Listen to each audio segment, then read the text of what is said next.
Next to speak will be Mr. Franklin. I want you to stand right here next to Mr. Jefferson. Next we'll hear from Mr. Sherman.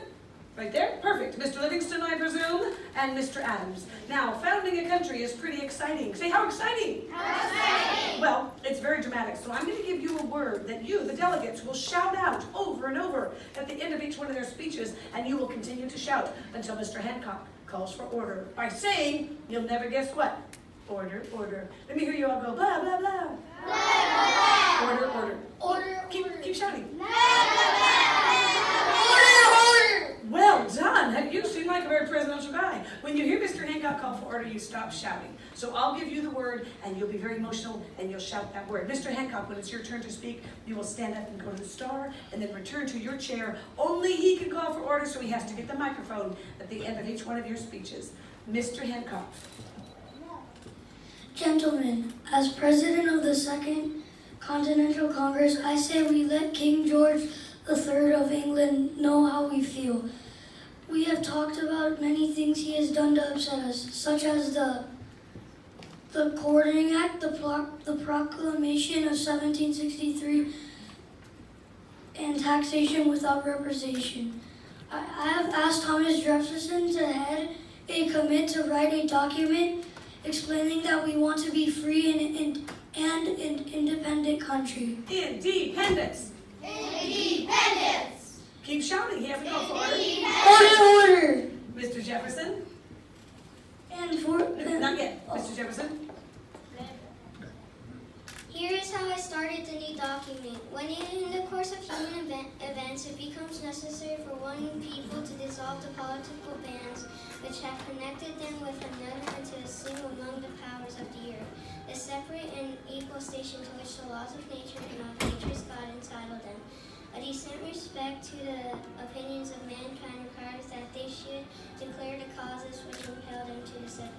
Separate. Separate! Separate! Keep shouting. Separate! Order! Only Mr. Hancock can call for order. Keep shouting. Order! Mr. Franklin.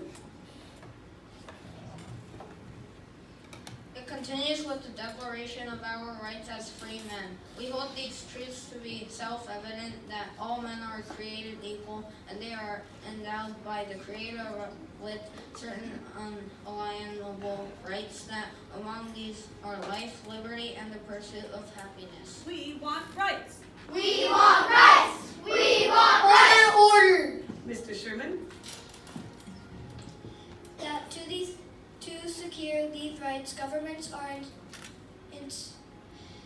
instituted among men, driven their just powers from the concept of the governed, that whenever any form of government becomes destructive of these ends, it is the right of the people to alter or abolish it, and to institute new government. New government. New government! New government! Order! Mr. Livingston.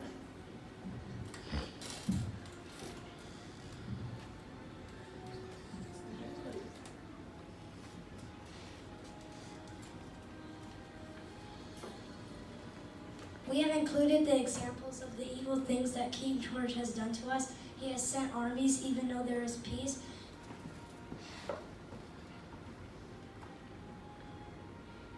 To America, even though there is peace. He has taken away our laws and our rights from us, the way that we want to live. He has refused to let other people from other lands come to America and sent his own new officials to watch over us.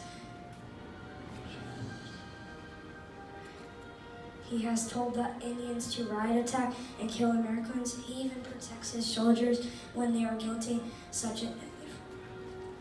of laws such as murder. Down with the king. Down with the king! Down with the king! Order!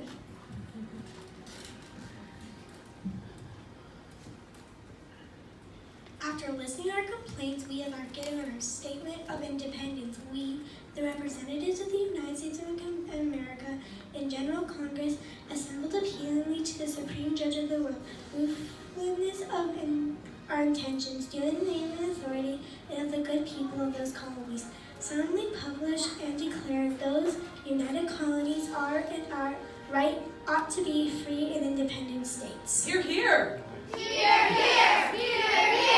Order!